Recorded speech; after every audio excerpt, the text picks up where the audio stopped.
सोचिए, रात के 2 बज रहे हैं। चारों तरफ ऐसा सन्नाटा है कि आपको अपनी खुद की धड़कनें साफ साफ सुनाई दे रही हैं। अचानक आपके बंद कमरे की खिड़की के बाहर एक आवाज आती है, कोई बहुत ही जानी पहचानी आवाज, आपकी माँ की या आपके किसी ऐसे अजीज दोस्त की जो आपको नाम लेकर ही पुकारता हो। आप उठते हैं, दरवाजा खोलने जाते हैं, लेकिन तभी आपको याद आता है कि वो इंसान इस शहर में है ही नहीं, वो तो आपसे कोसों दूर है। तो फिर वो कौन है जो बाहर खड़ा होकर आपको पुकार रहा है? नमस्कार दोस्तों, मैं हूं अमित और आप सुन रहे हैं अमित डार्क टेल्स। आज की कहानी किसी तंत्र मंत्र या श्रापित वस्तु की नहीं है। आज की कहानी एक ऐसा अदृश्य मायावी ताकत की है जिसे पूर्वी भारत की लोक कथाओं में निषिडाक के नाम से जाना जाता है। निषिडाक यानी रात का साया। यह एक ऐसा शिकारी होता है जो कभी जबरदस्ती आपके घर के अंदर नहीं घुसता या आपके अपनों की आवाज चुराता है, आपके जज्बातों से खेलता है और आपको खुद चलकर मौत के कुएं में कूदने पर मजबूर कर देता है। आज की यह कहानी आपको यह सोचने पर मजबूर कर देगी कि रात को सुनाई देने वाली हर आवाज पर भरोसा नहीं करना चाहिए। तो हेडफोन्स लगा लीजिए, लाइट्स बंद कर लीजिए। चलिए शुरू करते हैं निषिडाक का ये खौफनाक सफर।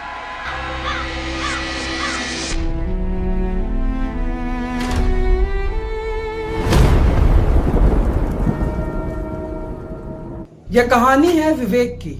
विवेक बनारस की एक मल्टीनेशनल कंपनी में काम करता था। कई सालों बाद वो अपने पैतृक गांव गया हुआ था, जो कि बिहार और बंगाल के बॉर्डर के पास एक दूर दराज इलाके में स्थित था। विवेक के दादाजी का एक पुराना बहुत बड़ा मकान था, जिसके चारों तरफ बांस के घने जंगल और बड़े बड़े तालाब हुआ करते थे। विवेक जब वहां पहुंचा तो उसने एक अजीब सी बात नोटिस की कि गांव के लोग सूरज ढलते ही अपने घरों के दरवाजे बंद कर लेते हैं और भारी सांकल चढ़ा दिया करते हैं। यहाँ तक कि घरों की खिड़कियों पर भी मोटे मोटे लकड़ी के तख्ते ठोके हुए थे। विवेक के दादाजी ने पहली ही रात को खाना खाते समय उसे हाथ पकड़कर एक सख्त हिदायत दी। दादाजी की आंखें बूढ़ी थी, उनमें एक अजीब सा खौफ साफ दिख रहा था। उन्होंने कहा, बेटा विवेक, शहर की आदतें यहाँ मत आजमाना। रात को 12 बजे के बाद अगर तुम्हें नींद ना आए तो भी अपने कमरे से बाहर मत निकलना। और सबसे जरूरी बात, अगर रात के सन्नाटे में तुम्हें ऐसा लगे कि बाहर से कोई तुम्हारा नाम पुकार रहा है तो कभी भूल कर भी पहली या दूसरी या तीसरी आवाज पर भी जवाब मत देना। शांत होकर बैठे रहना, क्योंकि वो निषिडाक हो सकती है। वो केवल 3 बार ही पुकारती है, चौथी बार पुकारने की औकात उस शैतान की कभी नहीं होती। लेकिन फिर वही बात, विवेक ठहरा आज के जमाने का लड़का। उसने मन ही मन में सोचा कि गांव के बुजुर्ग आज भी पुरानी वहमी और कहानियों में पता नहीं कितना मानते हैं और वही को लेकर जी रहे हैं। वो मुस्कुराया और अपने कमरे में सोने चला गया। कमरे की खिड़की ठीक पीछे के बांस के घने जंगल की तरफ खुलती थी। रात धीरे धीरे और गहरी हो रही थी। हवा के झोंकों से बांस के पेड़ आपस में टकरा कर एक अजीब सी चरचर की आवाज, जैसे कोई सूखी हड्डियों को चबा रहा हो। रात के ठीक 1:45 हुए थे। विवेक बिस्तर पर लेटा लेटा फोन चला रहा था। उसे अचानक बांस के जंगल की तरफ से एक बहुत ही धीमी तैरती हुई आवाज आती है। वो आवाज हवा में घुलकर विवेक के कमरे की खिड़की के शीशे से टकराई। आवाज आई, विवेक, अरे विवेक, बेटा जरा बाहर आना। विवेक के हाथ से फोन छूट गया, क्योंकि वो आवाज हूबहू उसकी माँ की थी। वही लहजा, वही ममता में ही पुकार। विवेक झटके से उठकर बैठ गया। उसका पहला रिएक्शन था कि वो खिड़की खोले और बाहर देखे, लेकिन अगले ही पल उसके दिमाग की बत्ती जली, क्योंकि उसकी माँ तो वहीं बनारस में थी। वो इस सुदूर गांव में रात के 1:45 बजे पीछे से घने जंगल में आकर क्या कर रही होंगी? ये सोचते ही विवेक का दिल और जोर से धड़कने लगता है। उसने खुद को संभाला, तभी ठीक 2 मिनट बाद वही आवाज फिर से आई, इस बार थोड़ी ज्यादा और साफ। विवेक, बेटा सुन नहीं रहा है? तेरी माँ बाहर खड़ी है, बहुत ठंड लग रही है, जरा दरवाजा तो खोल। विवेक ने अपने दोनों हाथों से कानों को बंद कर लिया। उसे दादाजी की बात याद आने लगी। वो केवल 3 बार ही पुकारेगी और या उसकी दूसरी पुकार थी।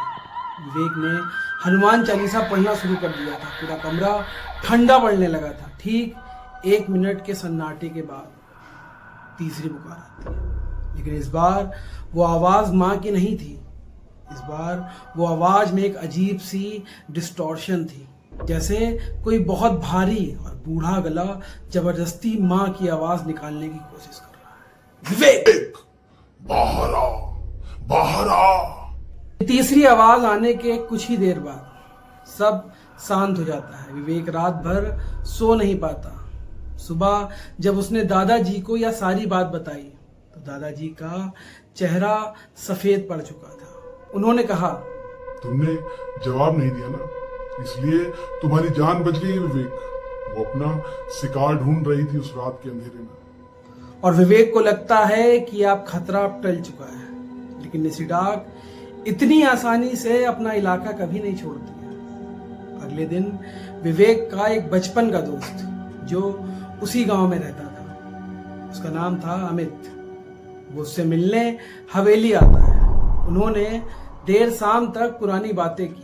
अमित ने कहा कि वो रात को वहीं रुक जाएगा। दोनों हवेली के बाहरी कमरे में सो रहे थे। रात के करीब 2:30 हो रहे थे। कोहरा इतना घना था कि खिड़की के बाहर एक हाथ दूर का भी कुछ साफ दिखाई नहीं दे रहा था। जब रात को दोनों लोग सो जाते हैं, तभी अचानक खिड़की के बाहर से एक आवाज गूंजती है। इस बार वो आवाज खुद विवेक की थी। वो आवाज अमित को पुकार रहा था। अमित, ए अमित, उठ भाई, जरा बाहर आ, देख बाहर क्या चीज घूम रही है। कमरे के अंदर असली विवेक सो रहा था, लेकिन अमित की आंख खुलती है और विवेक की तरफ वो देखता ही नहीं। अमित सम्मोहित हो चुका था। निशिडाक की आवाज में एक ऐसा काला जादू होता है जो इंसान को अंदर से कमजोर कर देता है। वो उसकी बातों के सम्मोहन में पड़ जाता है। वो ये भूल जाता है कि वो क्या कर रहा है और क्या करने वाला है। अमित बिना कुछ सोचे समझे एक रोबोट की तरह बेड से उतरा। उसकी आंखें बिल्कुल खुली हुई थी, लेकिन उनमें कोई चमक नहीं दिख रही थी। विवेक ने गहरी नींद में महसूस किया कि कोई कमरे का दरवाजा खोल रहा है। विवेक की आंख खुलती है। उसने देखा कि अमित दरवाजे की सांकल खोल चुका था और बाहर अंधेरे कोहरे की तरफ कदम बढ़ा रहा है। यह देखते ही विवेक चिल्लाता है, अमित रुक, बाहर मत जा। लेकिन अमित पर जैसे किसी भूत का साया था। उसे कुछ नहीं सुनाई दे रहा था, ना ही कुछ दिखाई दे रहा था। वो बस उस आवाज के पीछे भागा चला जा रहा था जो कोहरे के अंदर से लगातार आ रही थी। अमित, विवेक टॉर्च लेकर अमित के पीछे भागता। कोहरे के बीच से दौड़ते हुए गांव के सबसे पुराने और गहरे कालिया तालाब के किनारे पहुंचते हैं। वो तालाब इतना गहरा था कि जो भी उसमें गिरता उसकी लाश हफ्तों तक वहां नहीं मिल पाती थी। फिर टॉर्च की रोशनी में जो विवेक ने देखा, उसने उसके होश उड़ाकर रख दिया। अमित तालाब के ठंडे काले पानी के अंदर कमर तक धंस चुका था और आगे बढ़ता जा रहा था। और तालाब के ठीक बीचों बीच पानी के ऊपर एक बहुत ही लंबा काला साया बिना चेहरे का हवा में तैर रहा था।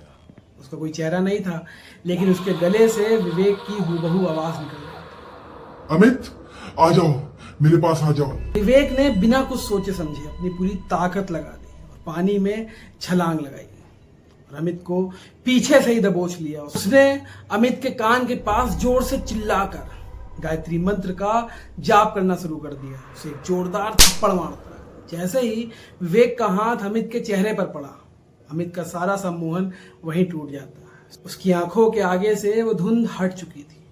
सामने खड़े उस काले साये ने जब यह देखा कि उसका शिकार उसके हाथ से निकल गया है, तो उसने एक ऐसी भयानक गगनभेदी चीख मारी कि तालाब का सारा पानी खौलने लगा। वो साया एक झटके से उस गहरे पानी के अंदर समा गया। विवेक किसी तरह अमित को खींचकर बाहर लेकर आता है। दोनों की जान तो बच गई, लेकिन अमित को अगले 3 दिनों तक बहुत तेज बुखार था। वो आज भी उस रात को याद करके कांपने लगता है। विवेक उसी सुबह अपनी गाड़ी उठाकर हमेशा के लिए उस गांव से बनारस चला आता है। निशिडाक की ये कहानियाँ आज भी बंगाल, असम और बिहार के ग्रामीण इलाकों में सुनाई जाती हैं। लोग आज भी रात को किसी अनजान आवाज़ पर अपना दरवाज़ा नहीं खोलते हैं। तो मेरे प्यारे दर्शकों, आज की ये कहानी आपको एक बहुत बड़ी सीख देती है कि जरूरी नहीं है कि हर पुकारने वाला आपका अपना ही हो। शैतान आपके अपनों का मुखौटा पहन कर भी आ सकता है। आज रात जब आप अपने कमरे में सो रहे हो, आधी रात को आपको ऐसा लगे कि कोई बहुत ही प्यारा इंसान जो आपसे बहुत दूर है, वो आपको खिड़की के बाहर से नाम लेकर पुकार रहा है, तो याद रखिएगा, गिनना शुरू कर देना।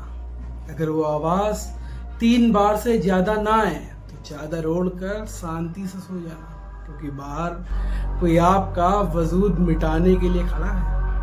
अगर निशिडाक की सच्ची और लोक कथा पर आधारित दास्तान ने आपको डराया है तो अमित डार्क टेल्स को अभी सब्सक्राइब करें और वीडियो को लाइक करना बिल्कुल ना भूलें। जल्दी ही मिलते हैं एक और नए रियल हॉरर इंसिडेंट के साथ में।